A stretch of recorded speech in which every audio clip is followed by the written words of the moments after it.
Most weeks I write about capability. This week, the more interesting movement was on the other side of the ledger, enforcement. On the same Monday, three institutions, at three completely different scales, stopped talking about iGovernance in the abstract and started doing something about it. This is the enforcement layer switching on.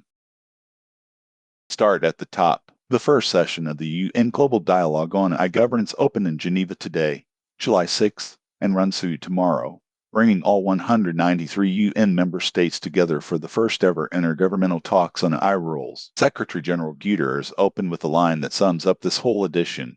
The world cannot govern what it cannot understand. A UN scientific panel of 40 experts, co-chaired by Yashu Bengio, warned that I could cause catastrophic harm, either on its own or due to malicious users. Here is the honest read, a two-day dialogue among 193 states, with no treaty text and no enforcement mechanism, is not by itself a governance event. It's a coordination event, but it matters as a baseline. It is the moment the international system formally admitted, on the record, that it is behind. While Geneva debated principles, Beijing enforced one. China's rules on anthropomorphic interactive services take effect July 15th, 9 days from now. This week, ByteDance's Doubao and Alibaba's Qwen began disabling their custom companion agent features ahead of the deadline. Doubao is China's most used AI app, with 345 million monthly active users. After the deadline, agent data goes read-only, then unrecoverable in October. What makes this the sharpest governance story of the week isn't the shutdown, it's the reason for it. A persistent memory companion agent is built to maintain a consistent emotional relationship over time. Mandatory instant exit friction works directly against the thing the agent exists to do. This is the first case I've tracked this year of a government forcing a live agent product withdrawn for an architectural incompatibility with regulation, not a data or expert control reason.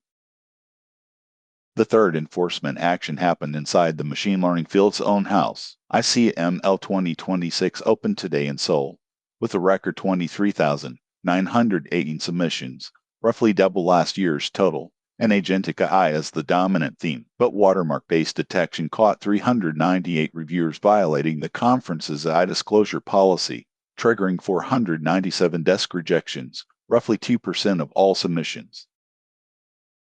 Sit with what that 2% represents. 398 caught reviewers is very likely a floor, not a ceiling, on how much peer review was assisted in violation of the rules this year. It's the same verification problem as the UN's warning, recreated in miniature, and this time the detection tool admits it's only catching what it can see.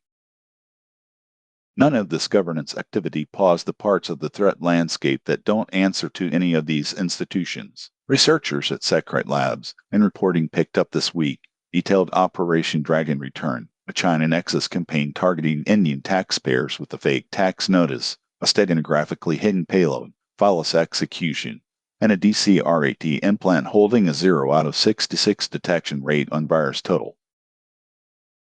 In the interest of not padding this edition, I found no major new lakehouse release and no new hyperscaler CAPEX disclosure this window. The one dated item is small. Databricks Genie products moved to pay-as-you-go pricing today, but it rhymes with the rest of the day. A monitored consumption of AI capability is no longer anyone's default assumption. Line it up. Global governance is real but slow and toothless so far. National governance is fast and blunt. One country's regulator can force an architectural rollback affecting 345 million users with 9 days' notice. Institutional governance is honest about its own blind spots, catching roughly one violation in 50, if its watermarking is even that good. And underneath all three, ordinary state-linked activity continues completely unbothered, because none of these enforcement layers were built with cyber operations and scope to begin with. For most of this year, this briefing has tracked capability moving faster than governance could describe it. This week is the first time I can point to three separate, credible institutions actually acting, rather than drafting, on the same day. That is progress. It is also proof of how much ground is left. A UN summit with no teeth, a national ban that works only because of one government's direct platform leverage, and a research community that caught maybe one cheating reviewer in 50. So here's what I'd do. Don't wait for the UN to finish. Build to the national rules that already bite. the way China just did with 9 days' notice. Treat your own iUsage disclosure policy as enforceable, not aspirational, and assume your detection will undercatch violations the way ICMLs did. And don't let governance headlines crowd out the unglamorous threats. Operation DragonReturn doesn't care which news story is loudest. 3 institutions, 3 scales, 1 Monday. Governance is still behind the technology it's trying to govern, but for the first time in a while, it moved. I'm Matt Suhil Mattis. Thanks for watching.